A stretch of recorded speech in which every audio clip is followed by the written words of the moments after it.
Moltes gràcies, Joan. S'ha amagat. Estàs aquí. Se sent bé? Sí. Perquè no em sento. Vull fer una introducció una miqueta personal. Veureu per què. El destí fa coses curioses a aquesta vida. Primer vull donar les gràcies a la Real Acadèmia de Medicina de Balears per la invitació.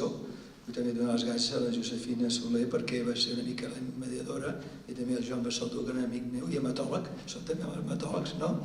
Això és per primera cosa. Segona cosa és que avui es dona una circumstància interessant perquè avui es tanca també una fundació, la Carles Viader Ferrer, d'Immunologia i Oncologia, FROI, que jo vaig ser el director científic i es tanca avui després de 20 anys. I els membres de la família estan aquí. El Carles Viader va ser malalt meu i vam tenir una relació quan venia a visitar-me al clínic, tenia càncer, i pobret, va morir als 58 anys de càncer, parlàvem una hora de qualsevol cosa menys de medicina. I és molt curiós perquè a la seva malaltia, ell era doctor en farmàcia, feia anàlisis i també era immunòleg, i em posava al cap com un timbal parlant d'anticors monoclonals.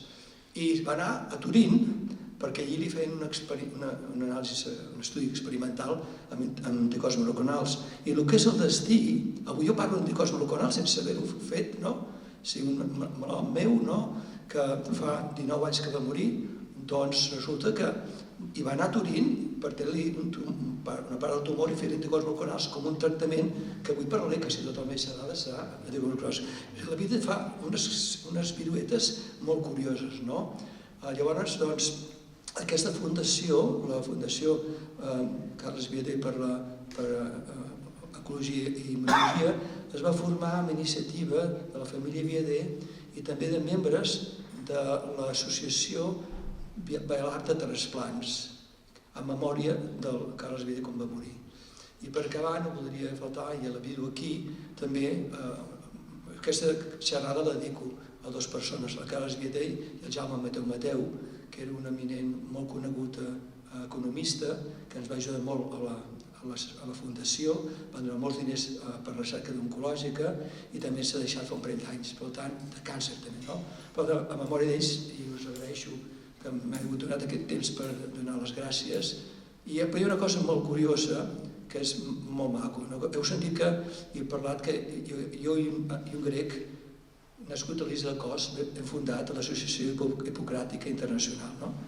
La relació que tenim amb el Carles Viader és una relació que Hipòcrates, 450 anys abans que jo la deia, i és que els certs malalts o els malalts acaben sent una extensió de la teva família. La meva família potser no m'agradaria massa perquè tinc molts malalts, però això és important. La relació a vegades que tens amb malalts va més enllà del tipus de malalt metge, tal com deia Hipòcrates. La xerrada que faré avui és una mica atrevida. Espero que no us s'agoti perquè l'he intentat fer, perdoneu-vos que sou metges aquí, que sou la majoria, hi ha algú de lletres, però he fet algunes caricatures, alguns dibuixos perquè sigui més digerible, perquè el que treballa amb això li sembla que tot és fàcil, però resulta que vaig fer una xerrada i diu, què és el limfòcit? Clar, després d'acabar la xerrada diu què és el limfòcit, que les persones no entenen res, per tant us diré què és el limfòcit perquè és que són de lletres, d'acord? Començo, hem de cobrir molt. Molt bé, a veure. Anem bé. L'any 2013, fixeu-se a la revista Science, una de les revistes de recerca més importants del món, doncs surt que, fixeu-se, diu la notícia de l'any, càncer i immunoteràpia, les T-cells a l'atac. Les T-cells són linfòcits T, d'acord? Que són els que estan programats per atacar virus i càncer. Llavors, aquesta és la meva agenda, entens? Faré el que s'entén per, primer, una mica pel sistema immunològic, que perdoneu-me, potser ho sabeu, però un refrescament. Després parlaré dels tractaments, 4 tipus de tractaments parlaré. El que la gent coneix com a immunoteràpia és el que ha sortit darrerament en els darrers, potser, 8 anys. I aquí van ser pioners perquè feien melanoma, era un lloc de referència al melanoma i es van tindre els famosos fàrmacs d'immunoteràpia quan pràcticament ningú en tenia, per la quantitat de malalts de melanoma. Comencem això per l'immunoteràpia, com veureu, va molt més enllà que els checkpoint inhibitors. Parlé també dels magic bullets, amb el càncer de mama, perquè hi ha unes dades espectaculars darrerament, dels linfòcits infiltrats de tumors, això ho vaig viure jo en primera plana, a Bethesda, a Washington, per les raons que us explicaré més endavant, i acabaré amb el CAR T-cells, que s'han fet famosos i tots els hematòlegs d'aquesta sala ho saben prou bé, d'acord? Seran pinzellades, em perdoneu, i faré una mena com de resum en cada bloc d'aquests, 4 blocs, i després ens anem tots a sopar, no? D'acord, molt bé. Parlem de les cèl·lules i una mica per sobre, només una diapositiva dels neoantígens. Jo us dic que fins fa poc un dels problemes que teníem amb el càncer és que no té antígens, no té proteïnes diferents a la membrana. I de fet no en té diferents. Té un mutat a un aberrant, però no té coses diferents. Ara han descobert, en la tercera part, el Rosenberg, que vaig treballar al costat, que us diré els neoantígens, que és potser el gran challenge que ens trobem els clínics. Molt bé. La immunoteràpia, això ho sabeu, no? Fundamentalment parlaré dels linfòcits T, que són els citotòxics, els que maten les cèl·lules, i dels anticossos, d'acord? Bé, això, els que no són de lletres, com sabeu, la citotoxicitat tumoral, la que és mediada per substàncies solubles a la sang, quan s'activa el linfòcit B, es transforma en una cèl·lula plasmàtica que és la que produeix anticossos. I per tant, per aquells que no són de lletres, això és un anticòs, i ho veureu fins que m'acabi. Fins que acabi la xerrada, això em perseguirà tota la xerrada. La Y, que implica els anticossos. Molt bé, veiem. Llavors això crec que és una diapositiva que l'he posat perquè crec que defineix coses molt importants.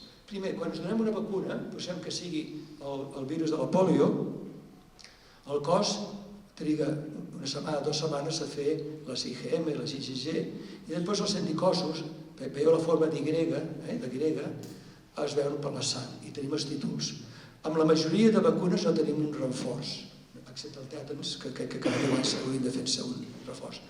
I això és important perquè, com sabeu, aquesta part morada és la que és específica per una proteïna del virus o una proteïna, diríem, del càncer, d'acord?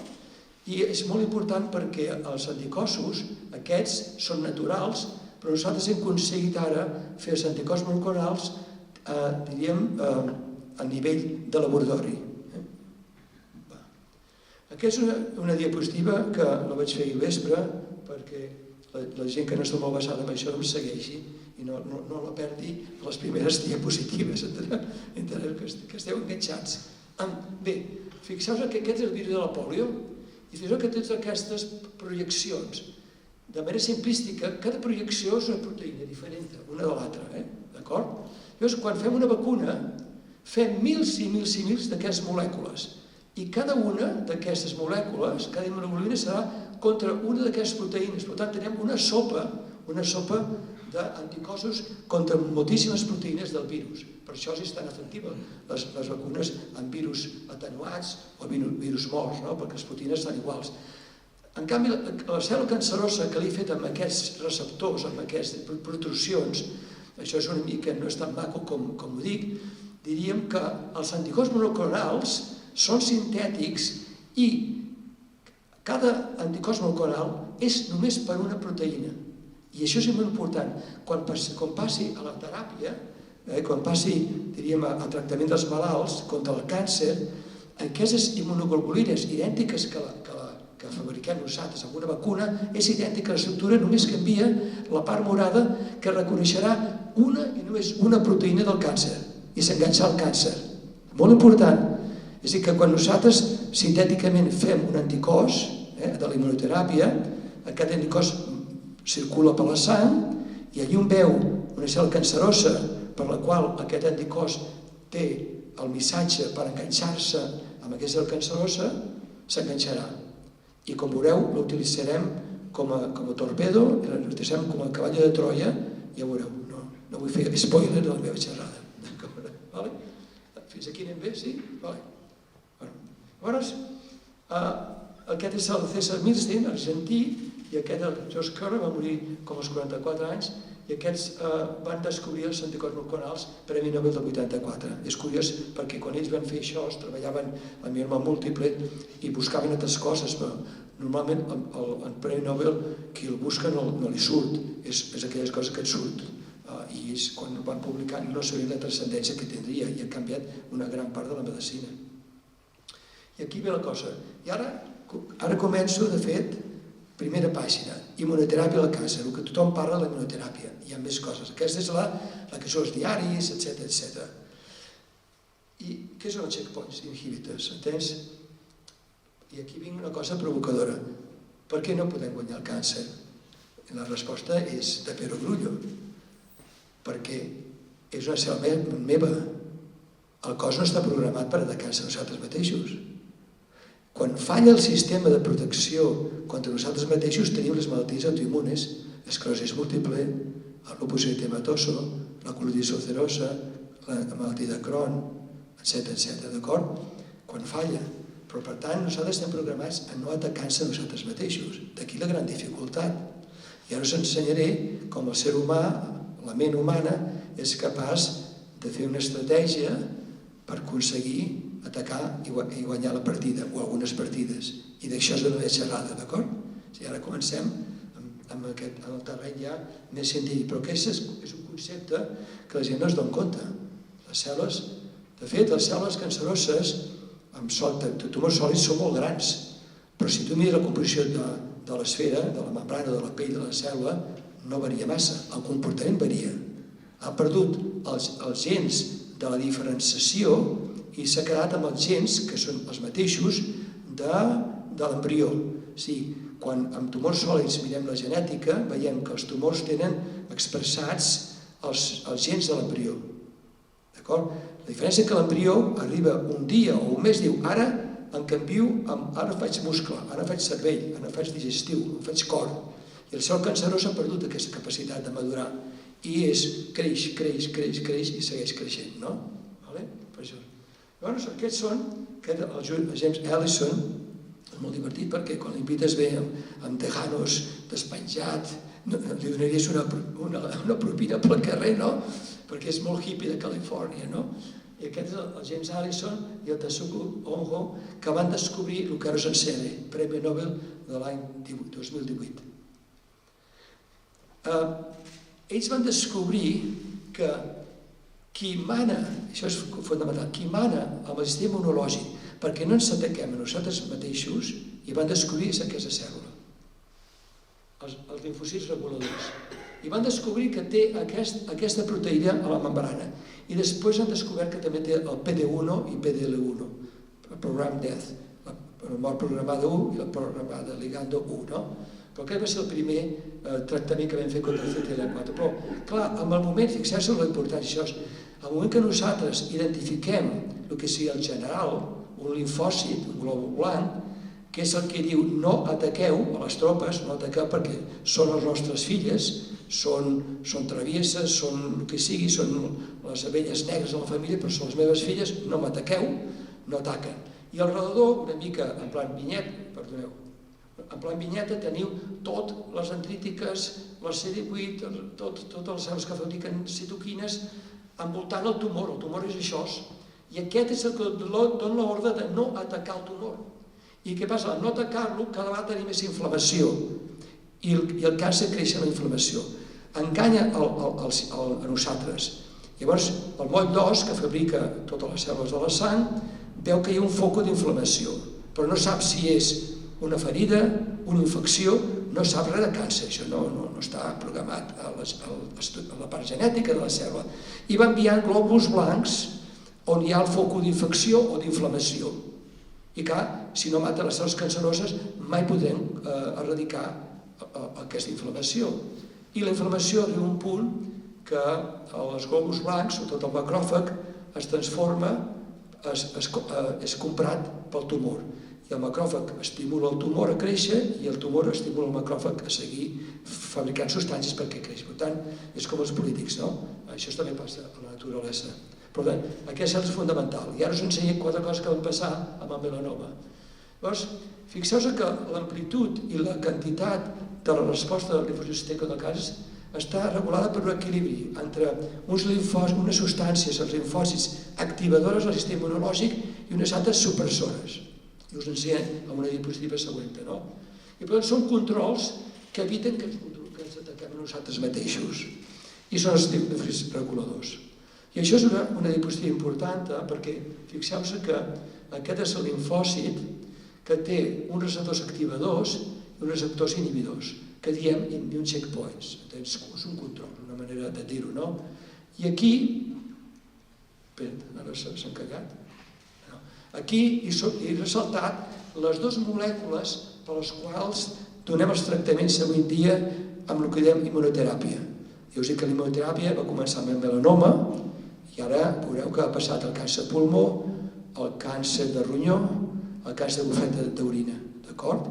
I també ha passat també amb el linfoma Hodgkins. Per tant, això és molt important.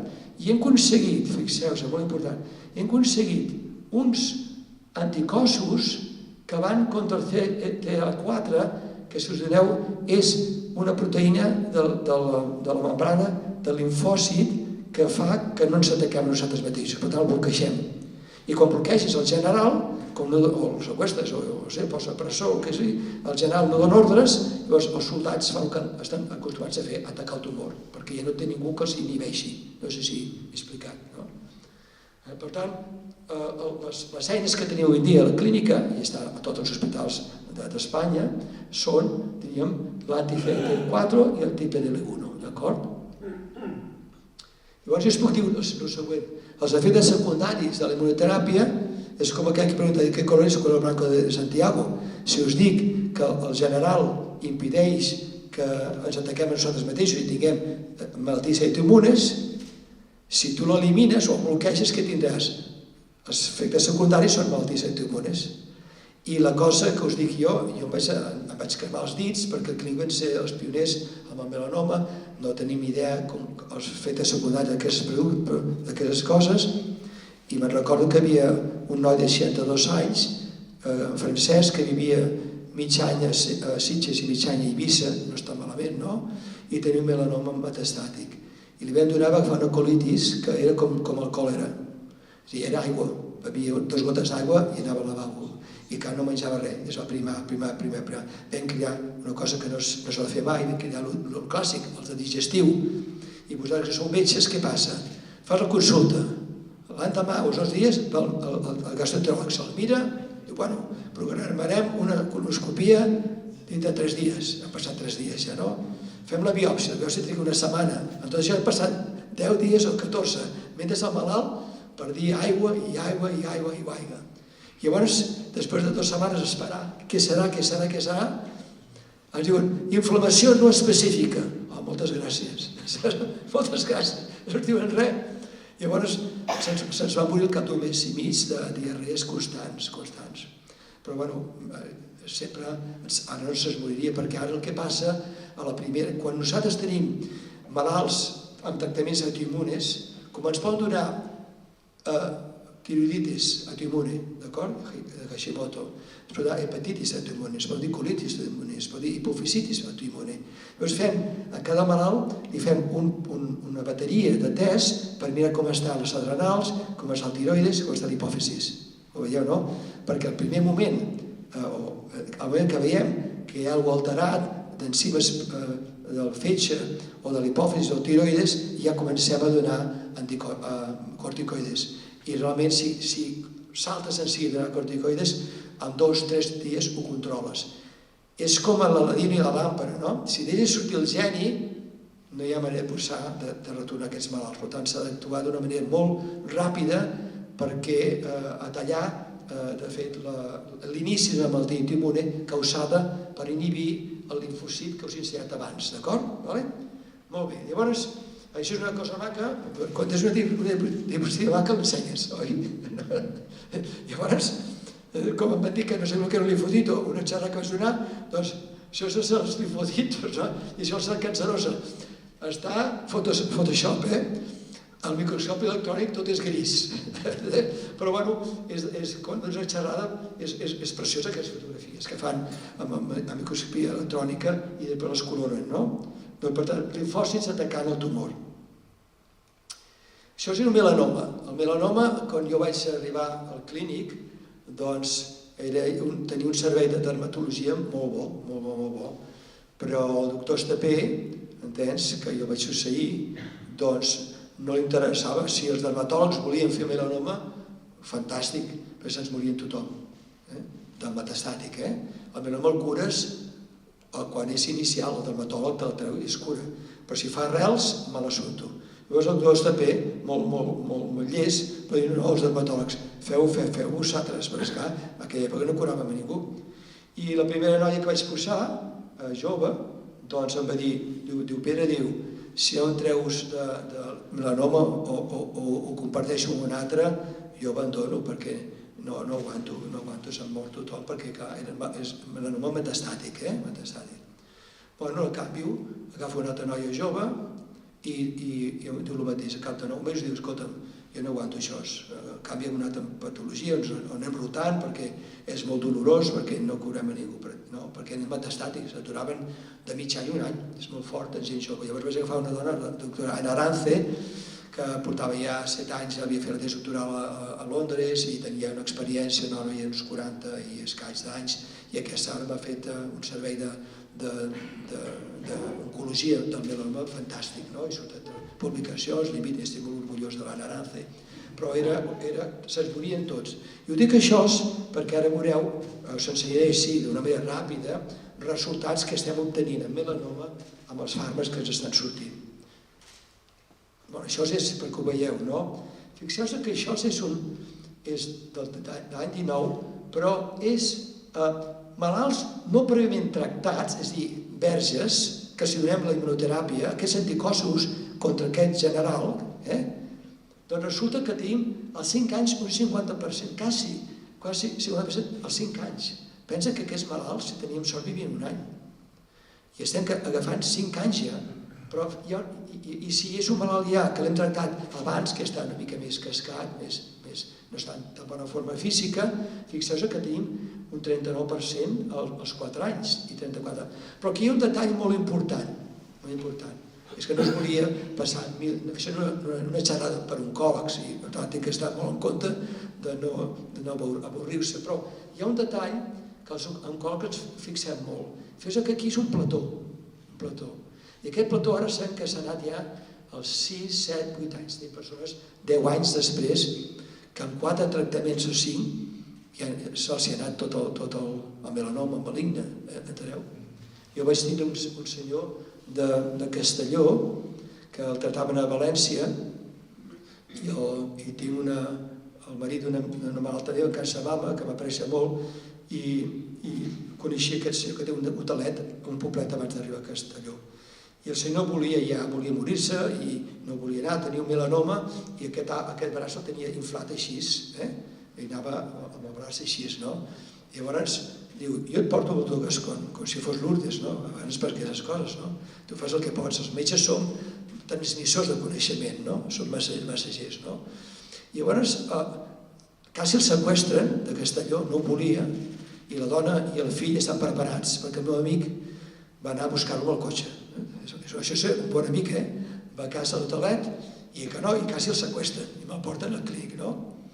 I llavors jo tenia un amic, que és Toni Ribes, que el Toni Ribes ara és una de les persones més famoses del món, n'hi ha 2 o 3, està a UCLA, va estar al meu laboratori, i està a UCLA i és el cap de melanoma i li dic, escolta Toni, què fem amb això? Es diu, home, jo tinc un protocol que tenim molt bons resultats, i li dic al senyor, cap a Califòrnia, i el senyor es posa a riure, jo no vaig a Califòrnia ni cap a Déu, i el fill i la dona, el fill sabia anglès, se'l van portar a Califòrnia, a Los Angeles, a tractament pel Toni Ribes, no?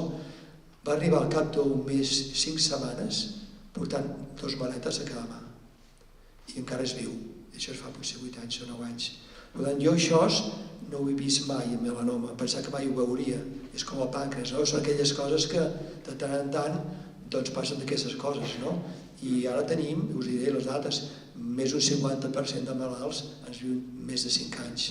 Hi ha aquesta cua molt interessant, veieu, que és com un plató, que implica que aquí possiblement això s'extén, hi ha algun que cau, però quan tens una curva que fa així, implica que alguns segurament es curaran. En oncologia mai diem curacions, perquè això ho he après dels Estats Units. Si dius curació i als 5 anys un malalt recau, l'abogat, a la família t'empapela, perquè dirà, per culpa del que vostè m'ha dit, he fet una inversió, he comprat això, he comprat l'altre, he fet l'herència, no?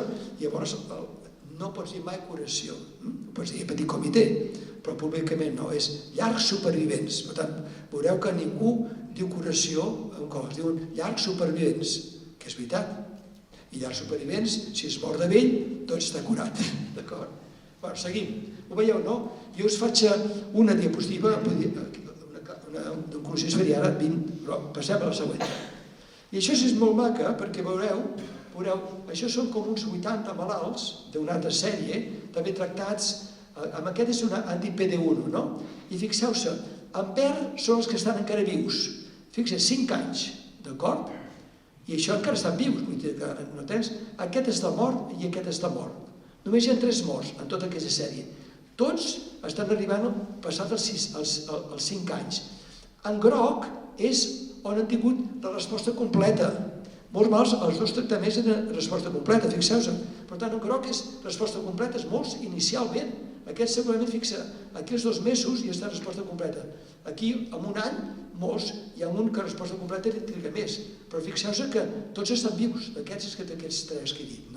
Per això es demostra que és un tractament que es aconsegueixen respostes molt ràpids, a vegades, al cap de 3 tractaments o 4, i duraderes. Per tant, és un abans i un després amb el melanoma maligne, que era, juntament al pàncreas, si ho sabeu, dels tumors que ningú volia tindre. I ara us dic una cosa, aquí no hi ha gent jove, però jo em poso malalt quan vaig a la platja i veig les mames com si fossin llargantaixos, fent-se morenes, i el papa fent castillets de sorra, i cada onada un altre castellet, i els nanos de 2, 3, 4 anys nus, quan la pell és tan sensible.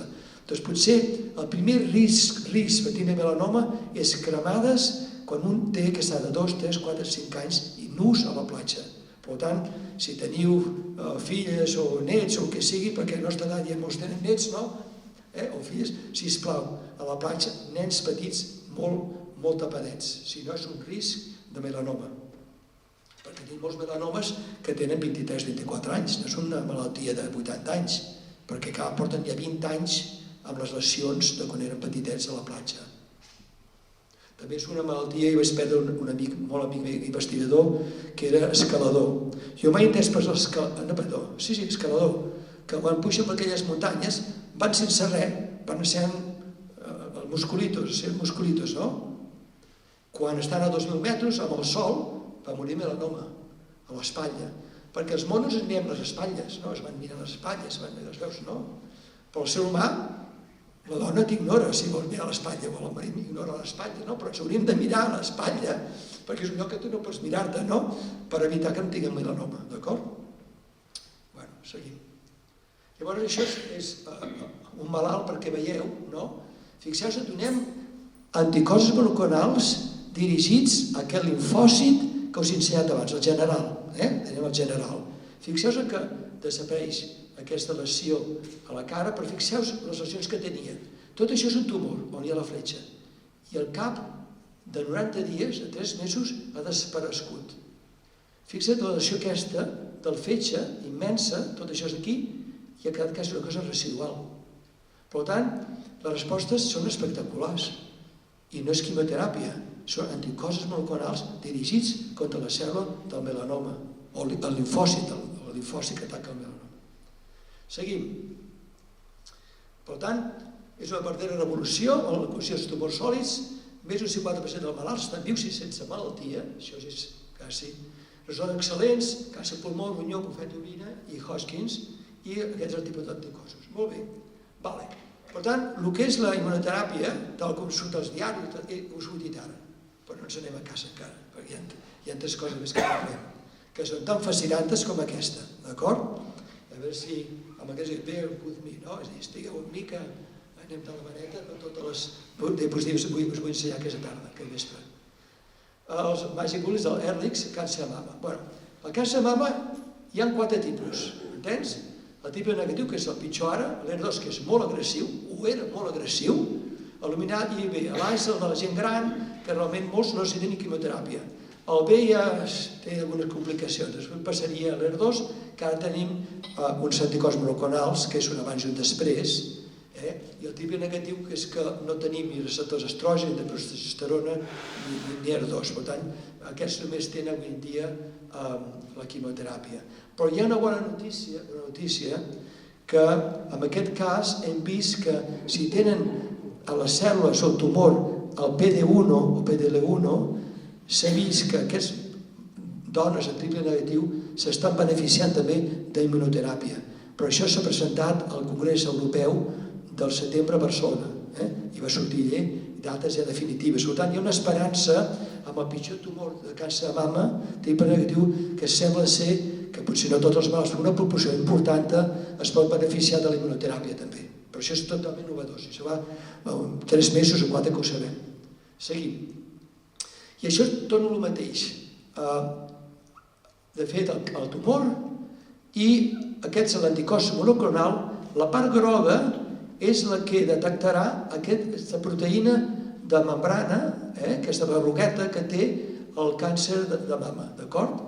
I aquesta és la immunoglobulina en forma d'Y i la groga és la cosa específica. L'altre és com la immunoglobulina humana, però feta sintètica. I aquí és una mica complicat, però més que res el que vull que es fixeu és el seu càncer de mama del tipus ER2 té ER2, això són els receptors que diem que es diuen ER2, d'acord? Són proteïnes que surten. Òbviament, això és un dibuix, una caricatura, no? Perquè veieu que la cèl·lula de càncer de mama té molt ER2, que són com aquestes antenetes que surten de la pell, de la membrana de la cèl·lula. I contra ella tenim anticossos, d'acord?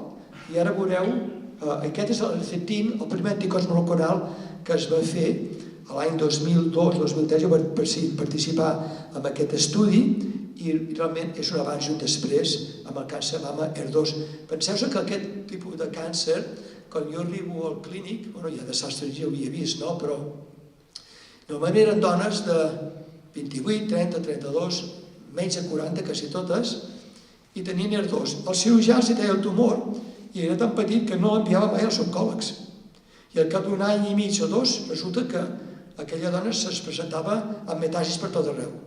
I se'ns moria en un any i mig o 2. Per tant, era un tumor com d'aquells que no vols que cap familiar teu el tingui, no?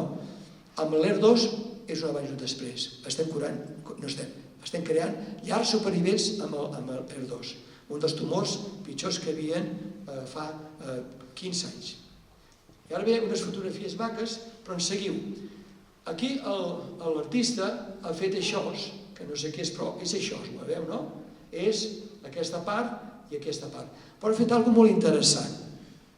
El trastuzumab més el DMU, que es diu que és un cavall de Troia per la cel·la de mama cancerosa.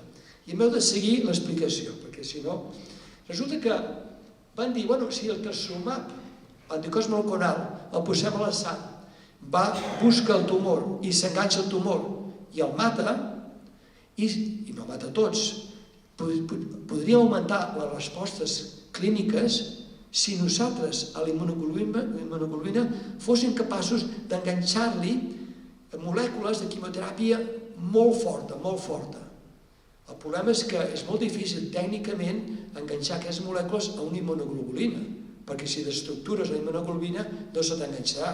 Per tant, al final, les dues últimes diapositives són provocadores i no vull fer spoiler, d'acord? És a dir, esteu desperts fins les dues últimes diapositives, d'acord? Però fixeu-vos en el que us diré. Llavors, tenim el trastuzumab que li hem carregat tres molècules de quimioteràpia que era tan tòxica que mai es va poder desenvolupar el seu clínicament. En un assaig clínic, a la fase 1 es va parar de tòxica que era. Hem carregat aquest anticòs en 3 càrregues. L'anticòs veus? Aquest s'enganxa al receptor ER2. Això seria la proteïna que surt, treu el cap de la membrana de la pell de la cèl·lula. La cèl·lula li molesta i l'engolleix, fa aquesta boca, d'acord?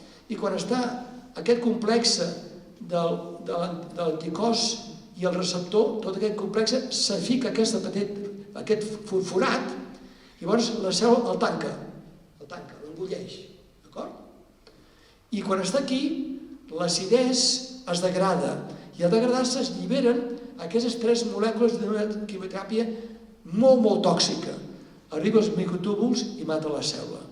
I té una diapositiva potser més maca que aquesta. Aquesta l'he fet una mica, és manual, però ho entendeu, que és molt maco aquest dibuix. Aquí tenim la immunoglobulina que reconeix la cèl·lula tumoral, d'acord? I en aquest cas li hem enganxat 4 molècules de quimioteràpia que és toxíssima, tan tòxica que no es va poder mai acabar un assaig clínic. I passa el mateix, aquí ho veieu més maco, més gran, no?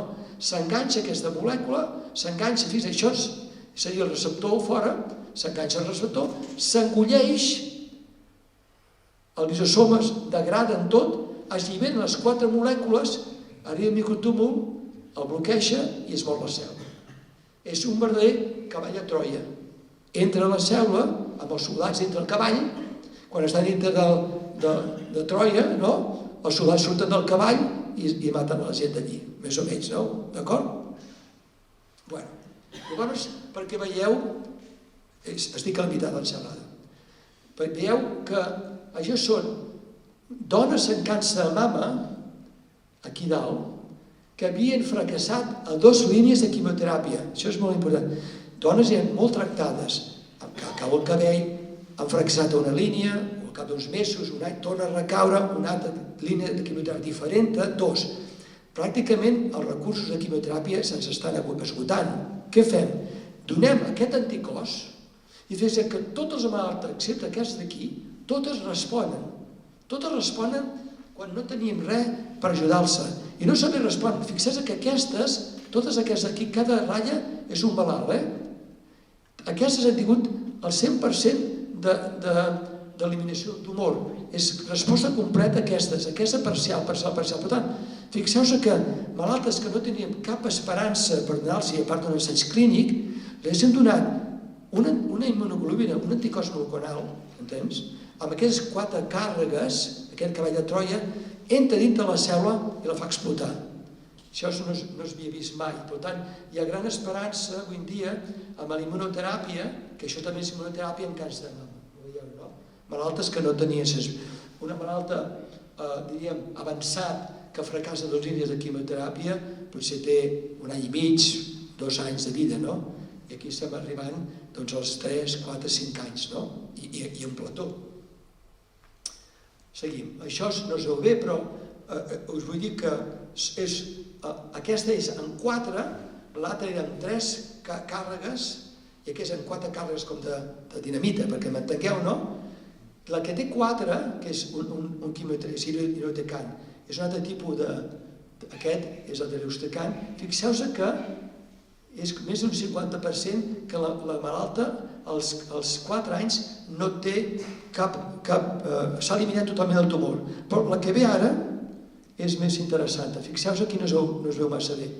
Però fixeu-vos que amb 4 càrregues que acompanyen la immunoglobulina tenim quasi un 70% de gent viva, entens? Metastàtic, metastàtic, és un altre estudi. Fixeu-vos que tenim un 70% de dones vives, supervivents, entens? Als 4 anys, i fixa't que aquí sí que un plató, i aquest plató hi ha arribat als 5 anys, ho veieu? Per tant, això és inconcebible.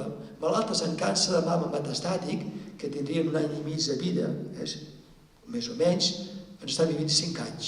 I tenen un plató, que segurament, això ens fixem molt, segurament que aquest plató vol dir que algunes malaltes ja són llargues supervivents. D'acord? Seguim a la...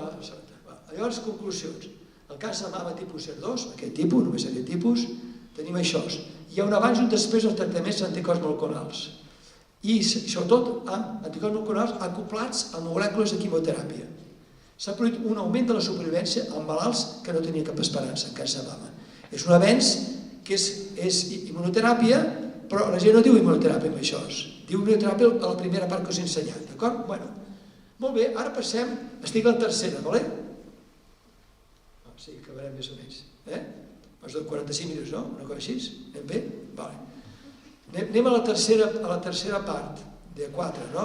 La 4 vaig molt ràpid, ja veureu, però és divertida, és una mica periodística, però us agradarà molt. La tercera part, tinc la gran sort de que tenia jo el Steve Rosenberg. El Steve Rosenberg és el cap de cirurgia de l'NIH, però és immunòleg. Us expliqué l'anècdota, té una anècdota que té amigues. És que jo era un pipiolo a l'NIH i era el gran jefe i estava al costat del meu laboratori. Per tant, ens parlàvem i escoltàvem com el meu jefe parlava amb ells. Allò és que l'he conegut i l'he tocat, saps? L'he tocat. I aquest senyor té 80 i escaig i segueix treballant als Estats Units. Si tu produeixes i pots treballar fins que et mors, vas produint i ensenyes cada vegada més a que això estaria mort d'avorriment als 65 anys. Això és el que ens passa al nostre país. És un país de funcionaris. Però bueno, va veure que, els patòlegs ho sabien, que quan miraven una biòpsia, a molts tumors veien que hi ha linfòcits, aquests glòbuls blancs, que estaven dintre del tumor, infiltraven el tumor, com atacant el tumor. Llavors, ells van preguntar, hi ha uns tumors que els linfòcits entren dintre del tumor, hi ha tumors que no en tenen. I diu, això vol dir que aquest tumor té unes característiques que aquests linfòcits reconeixen alguna cosa com si no fos humà, com si fos una cel·la de Marte, d'un marcià, perquè han entrat dintre del tumor. I aquesta pregunta, quan una persona és persistent, i tens sort, si et dones el cap contra la paret, no? Però jo he tingut sort que no s'ha fet el cap contra la paret i he tingut sort. I el que us ensenyaré a partir d'ara és al·lucinant, pels biòlegs, oi? Per tant, anem a això. Llavors, fixa't, linfòcits que infiltren els tumors, la gent diu, però això és què és? Els linfòcits van per la sang, perquè quan hi ha el tumor entren dins del tumor, que no se'l volguessin atacar, i es veu dins del tumor, els patòlegs, al microscopi ho veuen. Doncs molts tumors presenten linfòcits que mateix, és veritat, molts. I això ens diria que alguna cosa d'aquest tumor, que els linfòcits veuen com a enemic i penetren, però quan són tan pocs no són capaços de matar a les cel·les. Llavors, què tenen aquests linfòcits? Llavors, això ho vaig fer al vespre, veureu que...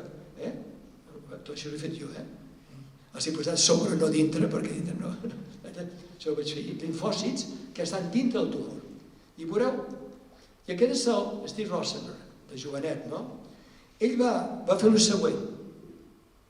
Va agafar tumors grans, això és un melanoma, metastàtic, va agafar un tumor gran de melanoma i com aquell que el passa per un filtre, un sedaix, i va treure d'aquest tumor els linfòcits que havien allà dintre. Va agafar els linfòcits, perquè d'una cel·la tumoral, el linfòcit es veu, la cel·la tumoral és 4 o 5 vegades més gran que el linfòcit es veu al microscopi. Va separar els linfòcits, els va treure i al laboratori s'hi va donar interleuquina 2. La interleuquina 2 la va descobrir el Gallo, el Robert Gallo, que és el que va descobrir el SIDA, que també treballava a l'NIH quan jo estava allí.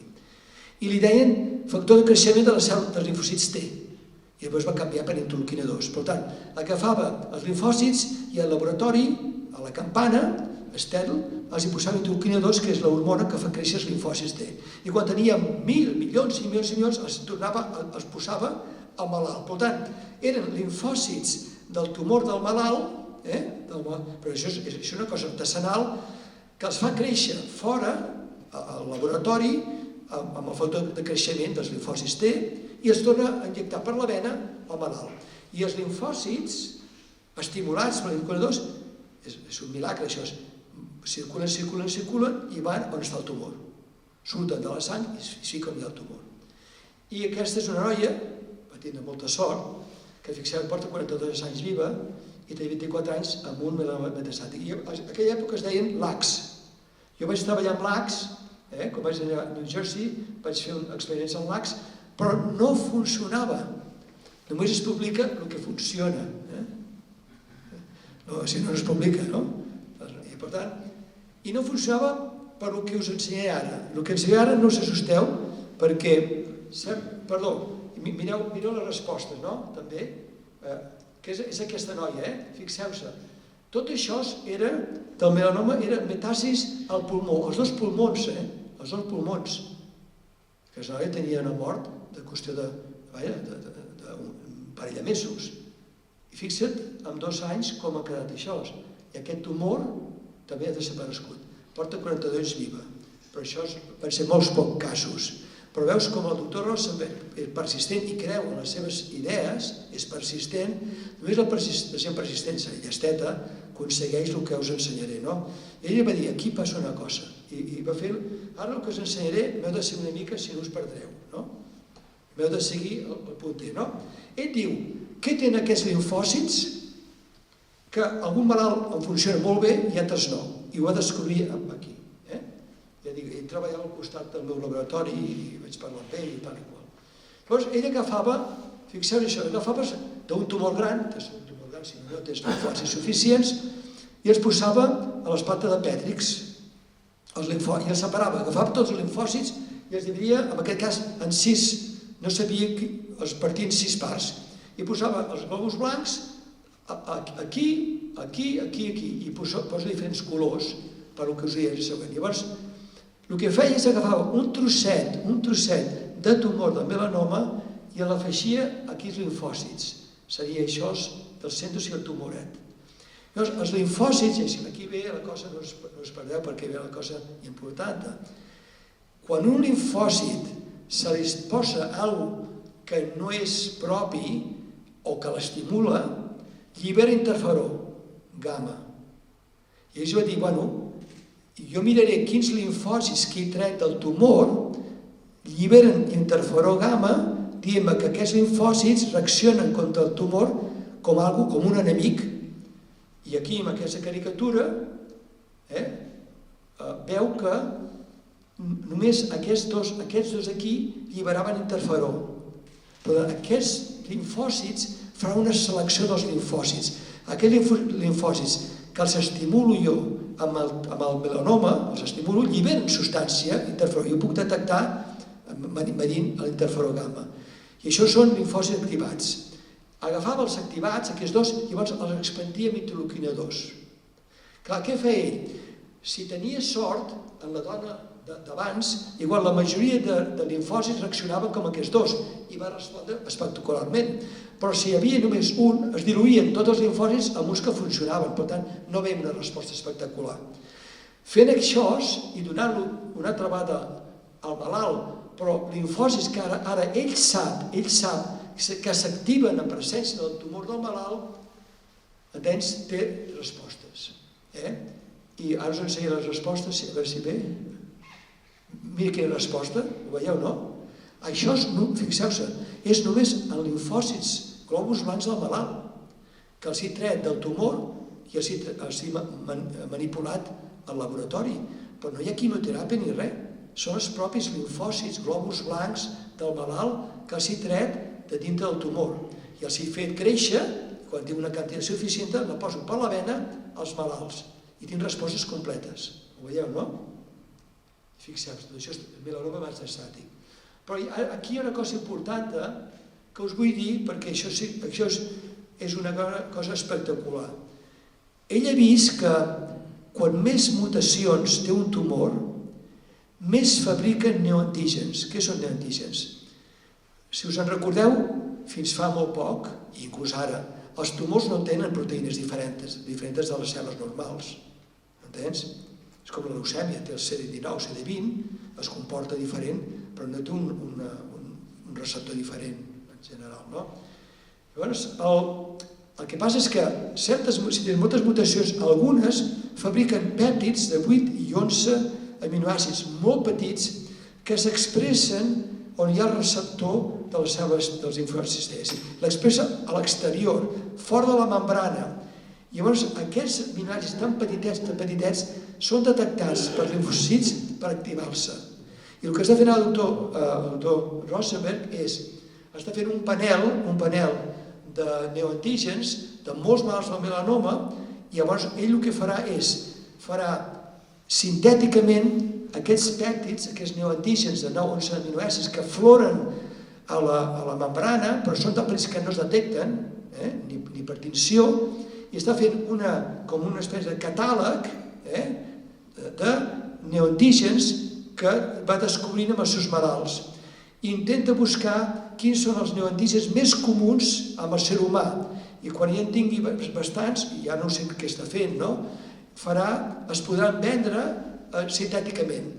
Quan nosaltres podem fer això que és manual, això és artesanal, és malalt per malalt, els linfòcits, això no es pot fer a qualsevol lloc, només ho fa ell pràcticament, i que una persona a França, no?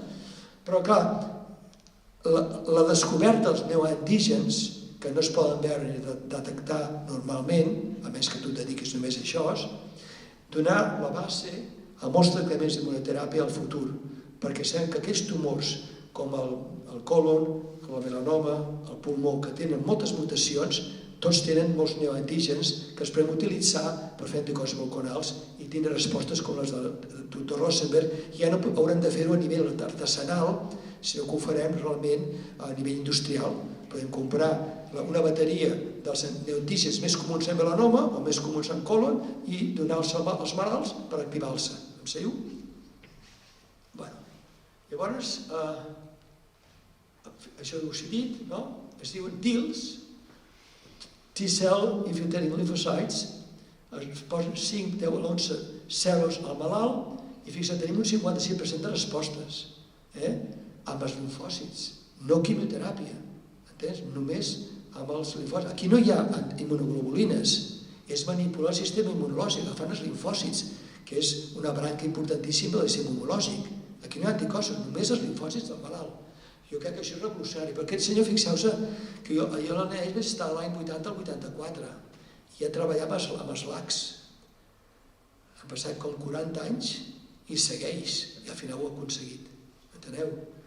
Clar, està en un lloc que hi ha molts diners. Saps, no? Aquí no podies fer-ho perquè se t'acabarien els diners aviat. Molt bé, estem acabant, d'acord? I aquest és el doctor Rosenberg, i com esteu una mica cansat, us diré una anècdota que jo vaig viure. Perquè la darrera part és l'hematològica, que són els carticels, i és una xarra una mica periodística. Però el doctor Rosenberg us dic que és el cap de cirurgia, 5 minutets, el cap de cirurgia de l'NIH, National Institute of Health, que per exemple pensar que és dels premis Nobel americans, i quan jo estava hi en 4, perquè és un lloc sèrio, no? I el president Reagan, Ronald Reagan, va tenir un càncer de còlon. I la gent gran vol que sigui el jefe qui l'opera. Has d'agafar el millor, no el jefe. El jefe pot ser un petardo, no? I va anar el jefe amb ell. Però jo estava allí quan això es va passar i ens veien nosaltres i diuen, nois, jo estic suant, va trucar el president, el tinc que veure, no sé, avui demà, vol que jo l'operi perquè sóc el cap de l'NIH, de la branca de cirurgia. Hòstia, bueno, jo li dic que sí, jo no l'operaré, però no s'enterarà mai. I el que va fer, el que fan tots els cirurgians, va allí, el parla, no es preocupi, tot anirà bé, senyor president, Mr. President, llavors, i quan s'ho explicava després, vaig, quan està ja en camilla per entrar al quiròfano, dic, senyor president, soc el doctor Rosenberg, farem la cirurgia i veurà, tot anirà molt bé. Em foto la màscara, entro, i ara nanos, feu vosaltres, no? I no va per ahir, clar, si l'opera ahir estaria la persona, possiblement, no? Per intruso, no? És una anècdota divertida d'aquest senyor, però el que demostra que aquest senyor va començar amb la idea que els linfòcits que estan als tumors ens donen alguna resposta, i només el que segueix i creu en alguna cosa, i veu que mica en mica va traient llum, doncs ha aconseguit alguna cosa que crec que és espectacular. Ara passem a la part que, entens, els CAR T-cells, entens? És molt fàcil perquè llavors el Carl June l'hem invitat 2 vegades al clínic, és un tio molt maco, i és aquest, és molt americà, fa plugins, i és molt, tothom es tuteja, el vam tindre 2 dies, 2 vegades al clínic. Aquest senyor, ja us ho he fet perquè, com és l'última part, intento que sigui la més light, la més lleugera, no? Ara imagineu-vos que ara vosaltres esteu a l'hospital i us diu, escolta, una varita màgica, no? Què voldríeu? Quin seria el somni d'un oncòleg o un hematòleg? En aquest cas hi ha més hematòlegs, més hematologia que oncologia, ara, avui en dia, no? Quan hi ha més leucèmies que tumors, van començar amb la leucèmia linfoplàstica aguda. Un somni d'un oncòleg o un hematòleg, no? seria tenir una eina que pogués identificar i localitzar les cèl·lules canceroses al Kosovo. Ja la tenim. Això està clar, no? És l'anticòs monoclonal, que reconeix la cèl·lula cancerosa i inclús el podem identificar, o l'anticòs monoclonal per tot el cos, i localitzar on està el tumor. Molt bé. Següent. Ara teníem una cèl·lula que pogués matar la cèl·lula cancerosa, oi? Molt bé, ja la tenim. Els linfòcits citotòxics, que us he parlat, d'acord? Molt bé. És aquell, d'acord? Molt bé. I si es poguessin posar junts? És a dir, aportar a la cèl·lula cancerosa, aportar-li el linfòcit, el citotòxic, enganxat a la cèl·lula cancerosa i fer com una corona que mateix a la cèl·lula cancerosa. És el que ha fet el doctor Carl June, que possiblement igual el Premi Nobel podria ser, perquè ha fet coses increïbles, no? I ara va començar amb la leucèmia linfoblàstica de nens, s'ha passat a adults, i ara s'estan fent els linfomes, enteneu? I s'està pensant fer també amb el càncer de mama ER2, d'acord? Per tant, és una que és el començament d'una era. Llavors són els CAR T-cells. CAR T-cell vol dir antigen quimèric del receptor dels linfocits, d'acord? Receptor quimèric, entens, dels linfocits T o les cèl·lules T.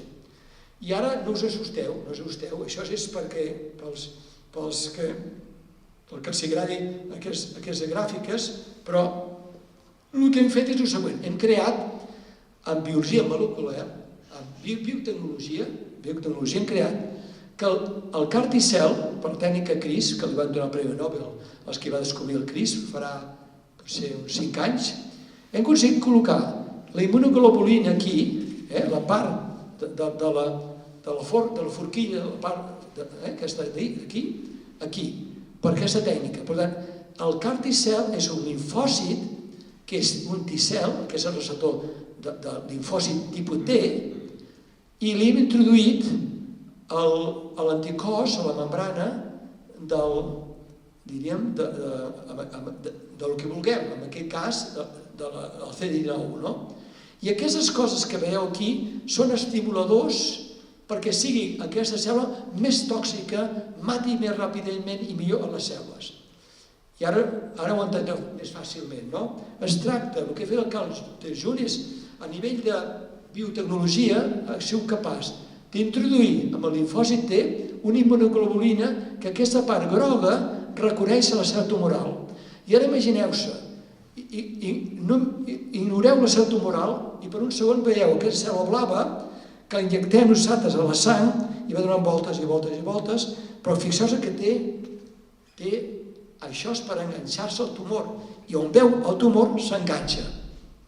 Però s'enganxa portant de càrrega a linfòcit T.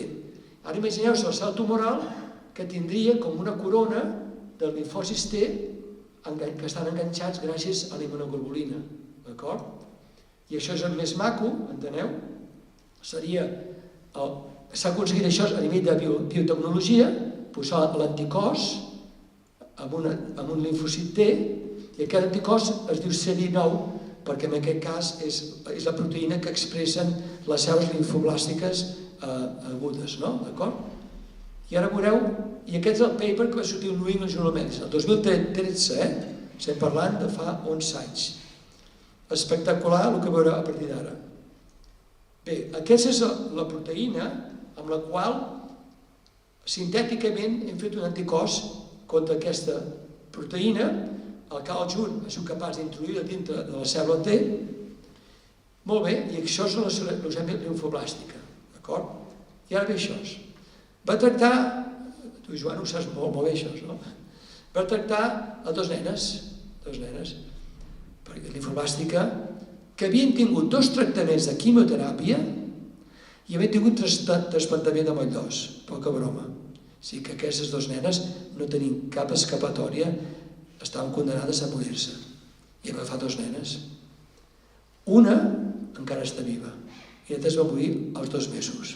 I la pregunta és com és que una funciona, l'altra funciona, perquè la cèl·lula cancerosa és un ser viu, malgrat no ens agradi, i es transforma i fa resistència, se les sap totes, perquè és un mamífer, és el ser humà, I què va fer? Hi ha molts mecanismes de resistència, però he fet un que s'explica clarament.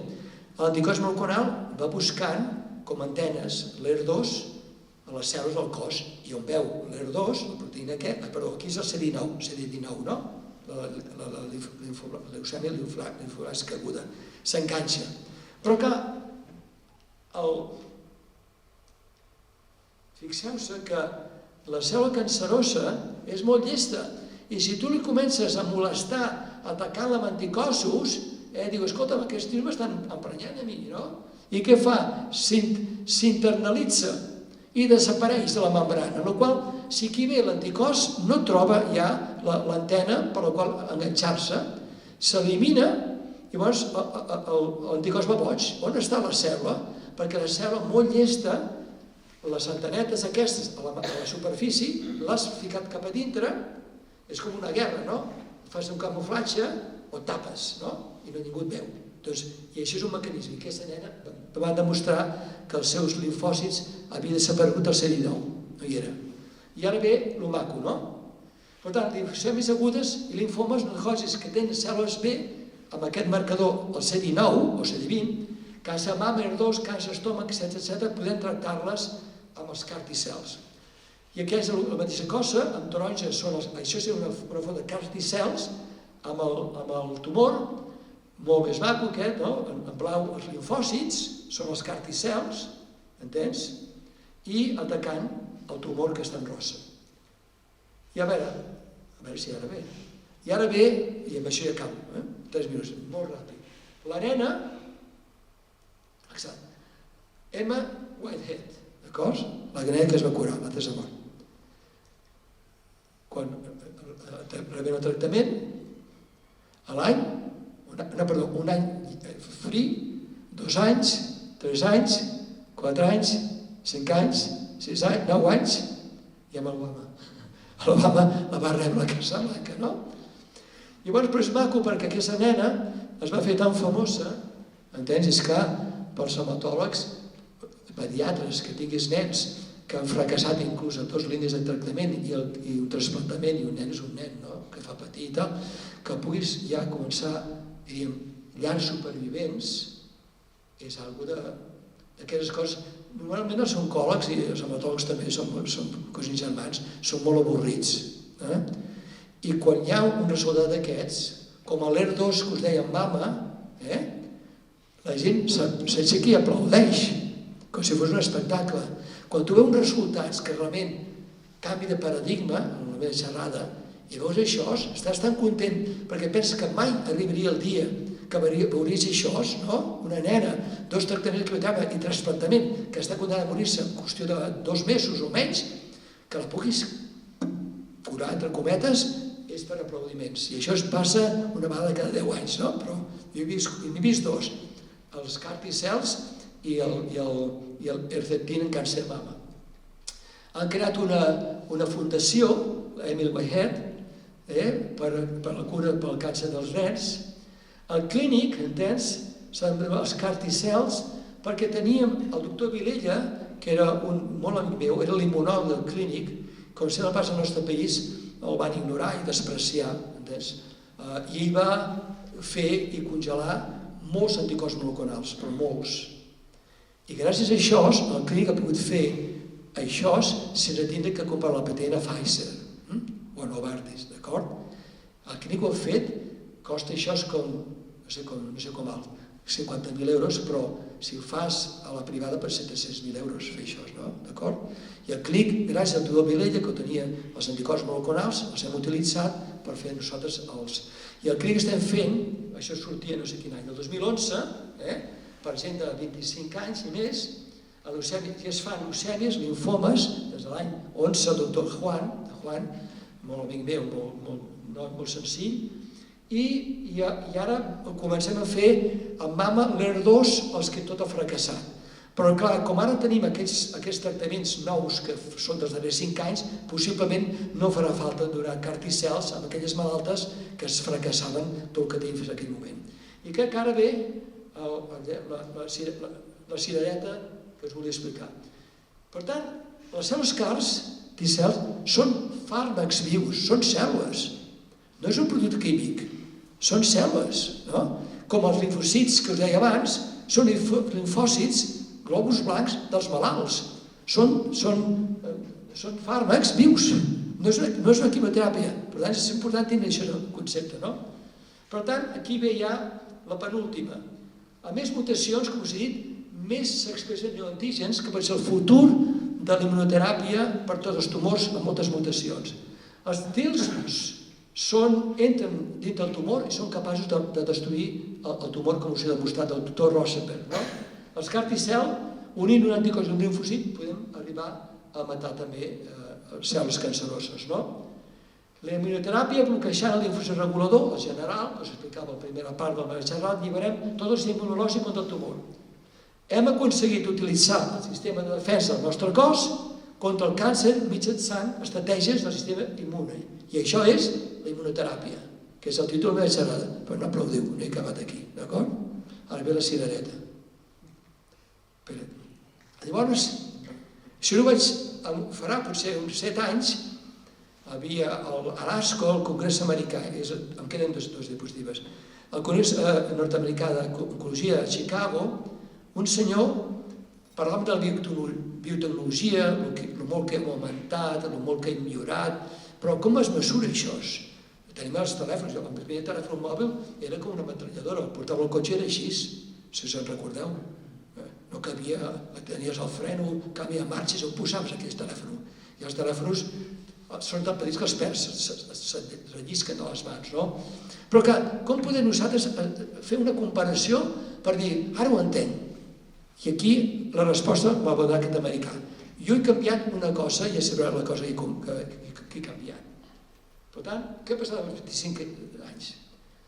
Doncs, bueno, amb l'espectrometria de masses, que és el més, diríem, el que et pot detectar substàncies indetectables, no? Picomols. Al 1990 detectaven 100. Només 100 picomols, és una concentració de la substància, eren capaços de detectar-se. A l'any 2011, 0.00001. I això què significa? És un augment de 10 milions de vegades més. Clar, això és el que diu, aquest senyor té 50.000 milions d'euros, és tants que jo m'ho en conservaria. Són unes xifres que per la ment humana se'ns escapen, no? Què són 10 milions? I aquí teniu la resposta, que és la cirereta de la nit, no? L'any 1945, de la Lluna, veiem la Terra marrons, blaus i els núvols. I la muralla de Xina. Això sí, es veia la muralla de Xina, no? Res més. El 2024 veiem a 2 metres de l'entrada de la catedral de Palma veuríem, si hi ha una pedra, una planteta a 2 metres d'aquí, la veuríem.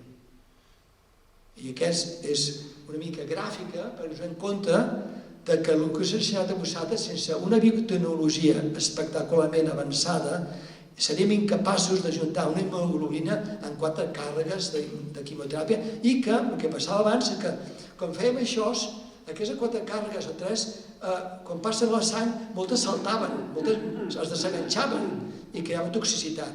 Però aconseguir que aquestes 4 o 3 càrregues de la hemoglobina circulin, s'enganxin a la cèl·lula, entrin a la cèl·lula, i una vegada dintre la cèl·lula surtin, i com si fos de Walt Disney, no? I bum, una explosió dintre, com la treballa de Troia, només s'aconsegueix entenent el molt que hem fet en la biotecnologia amb aquests darrers 20 anys.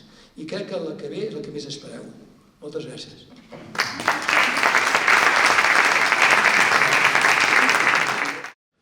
Moltes gràcies, doctora Gascón, per aquesta conferència. Jo crec que ha estat molt il·lustrativa i ens ha ensenyat moltes coses.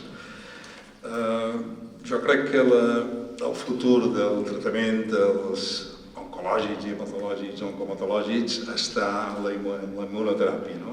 I tots aquests camins que ha dibuixat també. Jo crec que també un problema important serà saber domar aquesta immunoteràpia que se fa. Que per cert també els CAR T-cells ja se fan en el Servei d'Hematologia de Son Esposes, amb el model, crec que del clínic.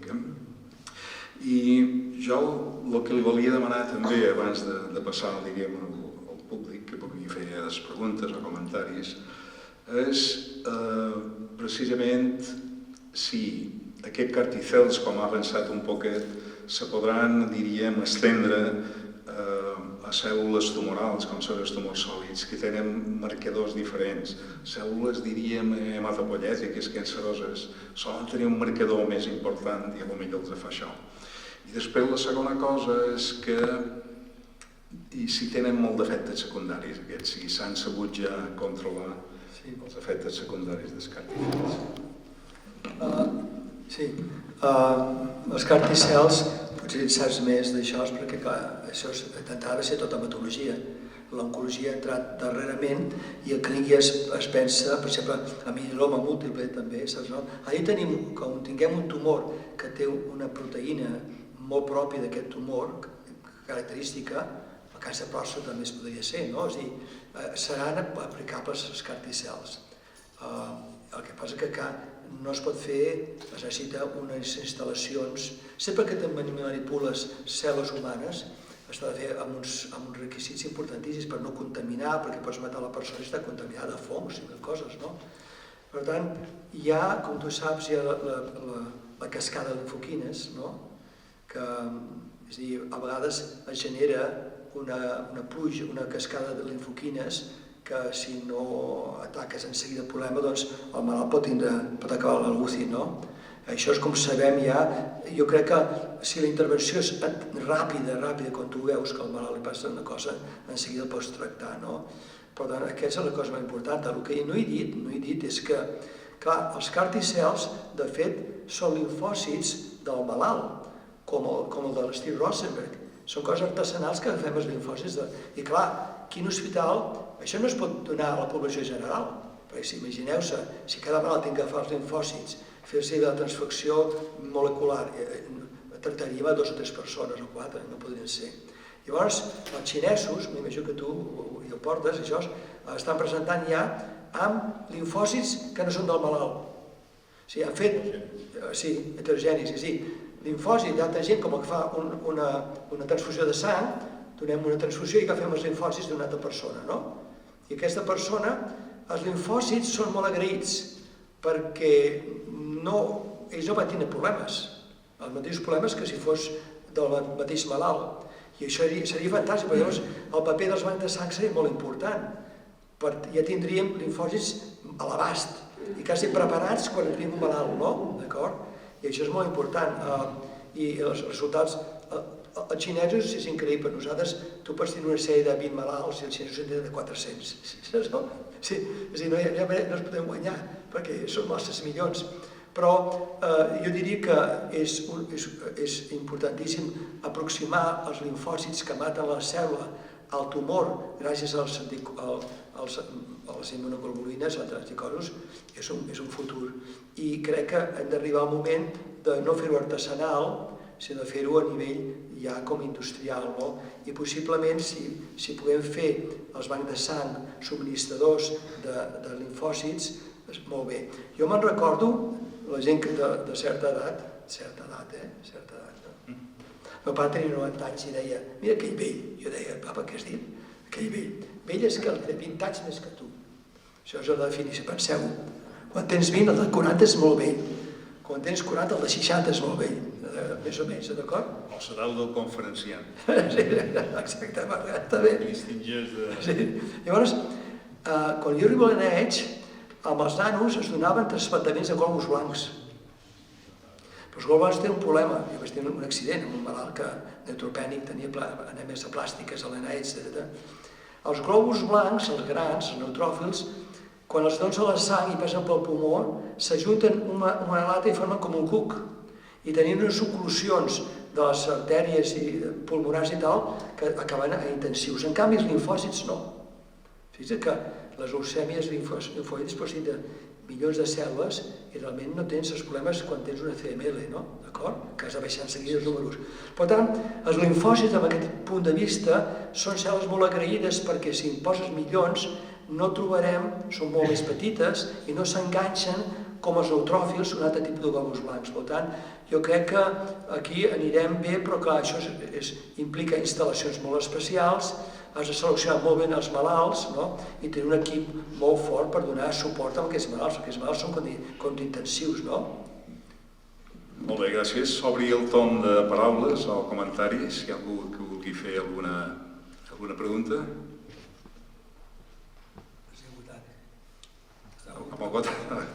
Sí, allà hi ha una malsada. Bona nit, gràcies. Professor Gascon, gràcies per aquesta xerrada tan erudita, però també per començar amb la base de la immunologia, que alguns ja la tenim una mica lluny. Li volia comentar, al contrari del doctor Besaldu, que li parlava dels efectes adversos del CAR-T. En aquests grans responedors que tenen 5 anys de remissió completa, sabeu un efecte en altres càncers que no són el que tenia originalment? Sabeu una menor incidència d'altres càncers? Gràcies. Saps què passa? Que partir un any d'entrada no, però pensa que estem parlant de 4, 6, 8 anys, no? Quan tens segons càncers, que això es veia, per exemple, el Hodgkins de jovenets, hi ha gent que es veia que tenien altres càncers, doncs... Amb les leucèmies, perdó, quan dones quimioteràpia, leucèmies acostumen a aparèixer fins als 10 anys, amb un pic als 5 anys. Tu dones qualsevol tractament de quimioteràpia. I hem vist algunes, quan donàvem uns tractaments molt més burdos, més poc sofisticats, algunes, en càncer de mama ens desenvolupàvem una leucèmia que té un pic als 5 anys després dels tractaments i als 10 anys desapareix. Però a partir dels 10 anys comença a pujar la incidència de tumors sòlids fins que la persona es mor. Per tant, la quimioteràpia té uns efectes secundaris. Alguns dels fàrmacs que donaven aquests segons càncers els hem eliminat, que eren els alquilants. Els alquilants perquè els alquilants alteren l'estructura del DNA. Per tant, pot causar mutacions que les veus al cap d'uns anys. Jo diria que amb tot el que s'ha presentat no han sortit segons càncers, no han sortit, però encara és massa a prop per poder-ho dir. Però pensa una cosa, quan tu dones linfòcits no pot haver càncer, perquè són els linfòcits del malalt. Amb els CAR-T-cell són linfòcits del malalt manipulats, però van directament a la cèl·lula tumoral, no lesionen les cèl·lules sanes. Quin és el problema de la quimioteràpia fins ara? Perquè la quimioteràpia lesiona cèl·lules sanes i pots induir mutacions que poden estar dormides durant 5, 10, 15 anys. El càncer de mama, jo tinc una dona, als 18 anys ha recaigut, i als 20 anys, perquè s'amaguen, i en un moment determinat, per 1000 coses, per problemes emocionals, etc., els desperten i tens el càncer als 15 anys. Això és molt raro, no passa, no? Però és que està lesionant cèl·lules sanes. I en aquest cas que he dit, la gran majoria són anticorps monoclonals, que en la quimioteràpia no lesiones els cromosomes, i al no lesionar els cromosomes no indueixes noves mutacions que al cap de 15-20 anys pots tenir un segon càncer. ¿Algún comentario, alguna pregunta més? Doctor Marco.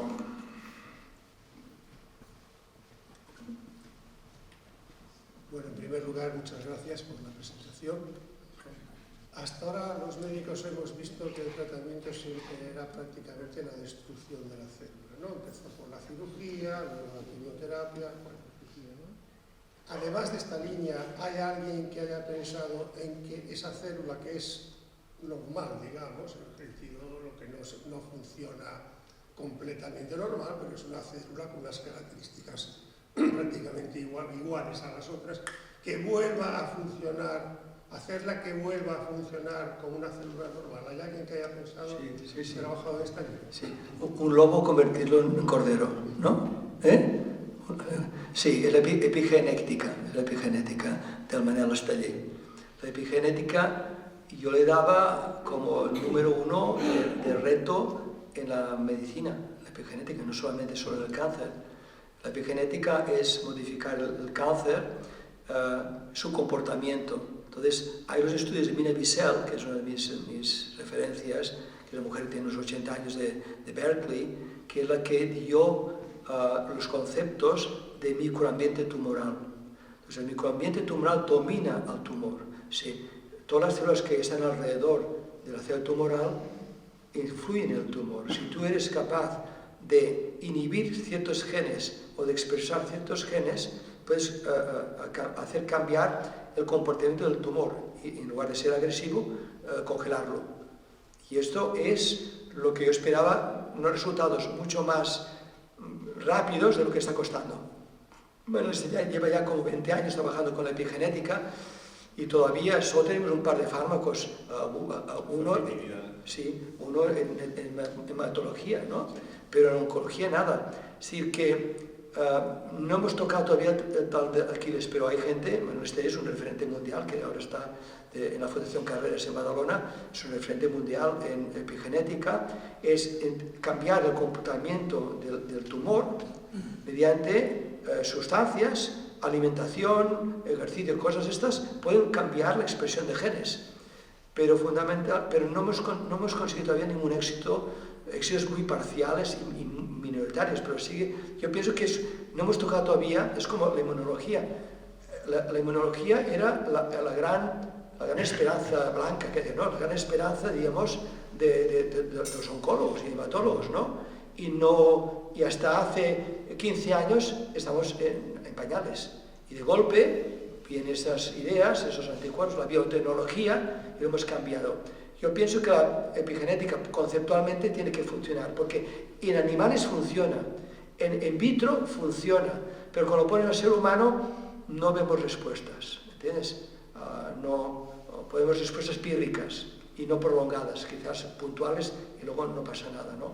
Pero es una buena pregunta, yo estaba convencido que vería cambios en la epigenética y no en esto, en el melanoma, y mira, he visto cambios en melanoma y no en la epigenética, que yo tenía muchas esperanzas, todavía las tengo. Doctor Grau. Bueno, muchas gracias por esta presentación que me ha parecido enormemente didáctica e ilustrativa de donde estamos hoy. Una pregunta muy ingenua de quien no es oncólogo ni hematólogo, pero tomando de prestado, por ejemplo, lo que es la vacuna, donde lo que introducimos hoy es RNA mensajero y él ya encuentra el linfocito y él ya se mete dentro y él hace que el linfocito haga lo que nosotros queremos que haga. Lógicamente se habrá pensado que en vez de tener que sacar los linfocitos del paciente e introducir directamente, o bien el anticuerpo monoclonal como las CAR-T que encuentren el linfocito, o hasta neoantígenos, por lo que yo he oído. Esto seguro que se habrá pensado. ¿Qué posibilidades hay de no tener que sacar los linfocitos, cargarlos y volverlos a meter, que es muy dificultoso y caro, etc.? Sí, es muy buena pregunta, ¿entiendes? Os agradezco que todavía estéis aquí, que decir que estamos esperanzados y ilusionados. Eso se ha hecho y se ha publicado ahora como un año y no ha habido un resorte mediático como yo esperaba. Se publicó, no sé si en Nature o así, en cáncer de páncreas. Había un pedacito, ponía cáncer de páncreas. Lo que hicieron es lo siguiente. El COVID, el RNA, se pone en la célula y produce la spike, la proteína S. Y la célula empieza a hacer proteínas S, y el cuerpo ve, empieza a hacer anticuerpos. El problema es que, y de ahí muchos efectos secundarios, hay células que no paran y siguen produciendo anticuerpos. Y se ha visto que hay gente que tiene unos niveles de anticuerpos que no tienen sentido y cuando tú tienes un exceso de una molécula que es muy grande, la hemoglobina es muy grande, pues tienes efectos secundarios. Esto en el COVID. El sistema de RNA se ha hecho en cáncer de páncreas, ¿de acuerdo? Y es algo, está publicado y de una manera así didáctica encontraron como neoantígenos en el cáncer de páncreas. Se trataron 20 enfermos y se identificaron proteínas, digamos, malignas en cáncer de páncreas de 20 enfermos. Entonces se consiguió un RNA para cada proteína del páncreas. Y se dieron 25 26 RNAs a la vez en un enfermo. No sé si me seguís, ¿no? Para que esa proteína se hiciese en millones, diríamos, y el cuerpo lo reconociese y empezase a hacer anticuerpos contra las proteínas de cáncer de páncreas. Pues no, resultados espectaculares, pero el 50% respondieron y llevaban ya como 2 años y medio en cáncer de páncreas que hubiesen durado pues medio año, un año. No sé el follow-up, no sé lo que ha seguido, ¿no? Pero es espectacular. En cambio, el 50% no. Igual estamos en lo mismo de Rosenberg. Igual tenemos que purificar qué proteínas y escogerlas para tener resultados. Pero el 50% respondió. Y la gran pregunta es, ¿qué ha pasado con el 50% que no respondió? Pero la idea está aquí, utilizar el RNA para introducir proteínas neoantígenos del páncreas, que las células produzcan las proteínas, y entonces el cuerpo, el sistema inmunológico, ¿y de qué pasa aquí? Hay una tempestad de estas proteínas que no son propias, son neoantígenos, no son humanos, son alterados, y hacer como una vacuna que el cuerpo responda a anticuerpos y atacar el tumor. Ya te digo, la única cosa que tengo es en páncreas, hará un año. ¿Algún comentario, alguna pregunta más? Yo quería preguntar a ver si se puede democratizar un poquito todas estas tecnologías, porque creo que los modelos de CAR-T-cell comerciales, creo que el tratamiento es prohibitivo, ¿no? Si se tuviera que extender a todo el mundo. Creo que en un futuro, si se investiga más, se hacen, diríamos, modelos CAR-T-cells, diríamos, en los hospitales y punteros, pudieran abaratarse todo esto. No, es que los CAR-T-cell, claro, no voy a dar una charla de CAR-T-cells, pero los CAR-T-cells tienen un problema, es que te viene el enfermo ya bastante cascadito, ¿no? Y tienes 2 semanas para hacer toda esta virguería de biotecnología. Y muchas veces, preparando los CAR-T-cells, se te muere el enfermo o ya a entrar en la UCI irreversible. Por tanto, el tiempo cuenta muchísimo. Yo lo que pienso es que con esa biotecnología de las últimas 2 diapositivas, pronto, y lo harán los chinos sí o sí, esto diría... bueno, lo que no se ha dicho es lo siguiente. Lo que os decía del páncreas, codificaron, hicieron la genética de cada proteína, para luego, claro, para poder hacer el RNA. Y lo hicieron en 9 días. Yo no entiendo, sacar el tumor, sacar las proteínas, codificarlas, hacer el RNA y darlo. Esto, si no lo veo publicado en Nature, no me lo creo. Pero bien, entonces el problema de los CAR-T-cells es que hay como una ventana de 2 semanas que lo tienes que hacer sí o sí, si no, muchas veces el enfermo se deteriora talmente. Entonces, yo lo que creo es que vendrán maneras quizás mucho más ágiles. Igual los linfocitos, yo pienso que la manera es que los bancos de sangre fuesen los proveedores de los linfocitos y tuviésemos ya congelados una serie de CAR-T-cells para el melanoma o para el cáncer de mama, etcétera, etcétera, como el que congela en el trasplante autólogo, ¿no? Entonces, cuando viene el enfermo, que sea justito, darle, hacer lo que se ha de hacer y en 4 o 5 días ya darle, ¿no? Entonces los tendríamos preparados, no sería una cosa tan laboriosa de ir contra el tiempo. Yo pienso que es cuestión de tiempo, la tecnología la tenemos. Es hacer cortes, ¿no? El camino, senderos, ¿no? Pero esto llegará porque cuando una cosa funciona, normalmente las autoridades dan dinero, ¿sabes? ¿No? Muy bien, pues si no hay más preguntas, más comentarios, yo quiero agradecerle otra vez al ponente esta conferencia y a ustedes su asistencia y se levanta la sesión.